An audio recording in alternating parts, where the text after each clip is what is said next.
നമുക്ക് ഏവർക്കും പ്രിയപ്പെട്ട ജിസൺ അച്ഛൻ ഇവിടെ കാനഡയിൽ Saint Alphonsa zero Malabar cathedral Mississauga ദേവാലയത്തിൽ 3 ദിവസത്തെ ധ്യാനത്തിനായിട്ട് ഇവിടെ വന്നിരിക്കുന്നു. ഈശം ശരിക്കും സ്വീകരിക്കട്ടെ. നമ്മുടെ സീറോ മലബാർ മിസിസാഗ ഇടവക അംഗങ്ങൾക്ക് അച്ഛൻ്റെ ഒരു സന്ദേശം, അത് പ്രത്യേകിച്ച് ഈ സി ന്യൂസ് പ്രേക്ഷകർക്കും ഒരു സന്ദേശം. സന്തോഷം. ഇങ്ങനെ സി ന്യൂസിനായിട്ട് ഇങ്ങനെ ഒന്ന് നിന്ന് സംസാരിക്കാൻ പറ്റുന്നതിന് ദൈവത്തിന് നന്ദി പറയുന്നു. അപ്പം നിങ്ങൾക്ക് സി ന്യൂസിന്റെ സ്ഥിരം പ്രേക്ഷകർക്കും ഒക്കെ ഈ ഷോയുടെ സ്നേഹവും സമാധാനവും സ്നേഹത്തോടെ ആശംസിക്കുന്നു.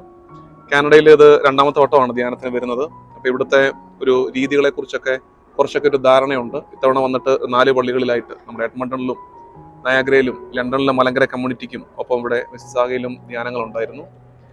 ഞാൻ മുമ്പൊരിക്കൽ പറഞ്ഞിട്ടുള്ളൊരു ആശയമാണ്, പ്രത്യേകിച്ച് ഈ പ്രവാസ സമൂഹം എന്ന് പോലും പറയാൻ പറ്റത്തില്ല. നയാഗ്രയിലത് മൈഗ്രേറ്റഡ് കമ്മ്യൂണിറ്റിയാണ്.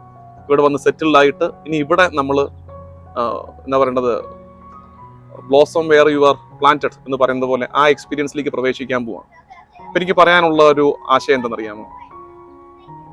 ലോകത്താകമാനം ക്രൈസ്തവ സമൂഹത്തിന്, ക്രിസ്തീയ വിശ്വാസത്തിന് ഒരു ചെറിയ മന്ദിപ്പ്, ഒരു ക്ഷീണം ഒടതമ്പുരാൻ മുകളിൽ നോക്കിയപ്പോൾ കണ്ടു. അപ്പൊ ദൈവത്തിന് മനസ്സിലായി, ഒരു പുളിമാവ് വേണം. ലോകത്തെ മുഴുവൻ ക്രിസ്തീയമായി പുളിപ്പിക്കാൻ ഈ കാലഘട്ടത്തിന് ഒരു പുളിമാവിന് ആവശ്യമുണ്ട്. ദൈവം നോക്കിയപ്പോ കണ്ടതെന്നറിയാമോ? ഇന്ത്യ മഹാരാജ്യത്തിന്റെ താഴെ പാവയ്ക്ക വലുപ്പത്തിൽ ഒരു ദേശം കിടപ്പുണ്ട്, കേരളം. അവിടെ ഒരു സഭയുണ്ട്, സീറോ മലബാർ സഭ.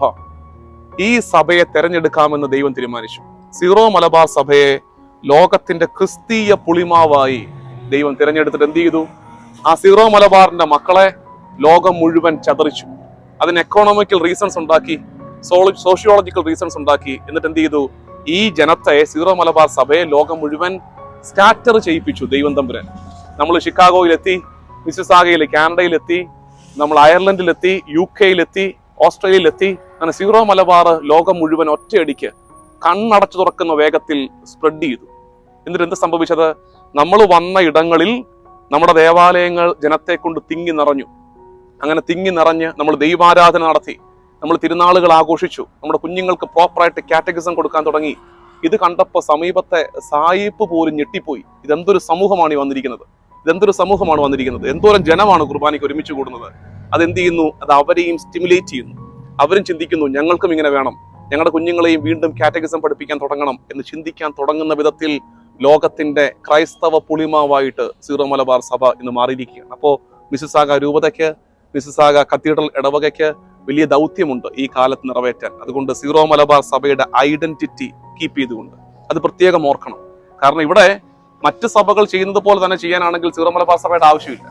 മറ്റൊത്തിരി അവസരങ്ങളും സാധ്യതകളും ചുറ്റുപാടും തന്നെയുണ്ട്.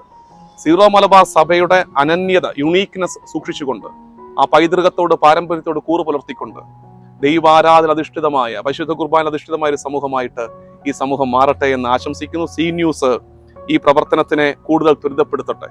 ഈ ശുശ്രൂഷയെ, ഈ നിയോഗത്തെ, സീറോ മലബാർ സഭയ്ക്ക് ലഭിച്ചിരിക്കുന്ന നിയോഗത്തെ ഈ ദേശത്ത് കൂടുതൽ പവർഫുൾ ആയിട്ട് എത്തിക്കാൻ സി ന്യൂസിനും കഴിയട്ടെ എന്ന് ആശംസിക്കുന്നു. ദൈവനാമത്തിന് മഹത്വം ഉണ്ടാകട്ടെ. ഈ അവസരത്തിന് നന്ദി പറയുന്നു. Thank you.